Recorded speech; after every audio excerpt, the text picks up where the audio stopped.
پاکستان نے معاشی استحکام اور زر مبادلہ کے ذخائر بڑھانے کے لیے امریکہ سے $10 ارب کی مالیاتی سہولت کا تقاضا۔ پاکستان کا امریکہ سے مالیاتی مدد کا مطالبہ، $10 ارب کا ایکسچینج اسٹیبلائزیشن فنڈ طلب، زر مبادلہ ذخائر اور روپے میں استحکام کا ہدف۔ پاکستان نے اپنی معاشی صورتحال کو بہتر بنانے اور غیر ملکی زر مبادلہ کے ذخائر میں اضافے کے لیے امریکہ سے $10 ارب کے مالیاتی سہولت پیکج کی درخواست کی ہے۔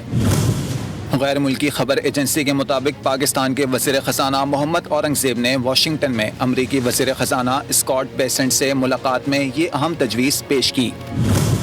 درخواست میں 5 سال کی مدت کے لیے high lateral exchange stabilisation support facility کا مطالبہ کیا گیا ہے۔ اس سہولت کا بنیادی مقصد روپے پر سے دباؤ کم کرنا، زر مبادلہ کے ذخائر کو مضبوط بنانا اور بین الاقوامی مالیاتی اداروں سے ملنے والے قرضوں پر انحصار گھٹانا ہے۔ یہ سفارتی اور معاشی پیش رفت ایک ایسے وقت میں سامنے آئی ہے جب پاکستان نے خطے میں امن کے لیے اہم کردار ادا کیا ہے۔ وزارت خزانہ کے مطابق امریکی حکام نے پاکستان کی معاشی اصلاحات اور بین الاقوامی مارکیٹ تک رسائی کی کوششوں کی حمایت کا اعادہ کیا ہے۔ اس سہولت کی منظوری سے دونوں ممالک کے درمیان تجارتی اور معاشی تعلقات میں مزید بہتری کی توقع کی جا رہی ہے۔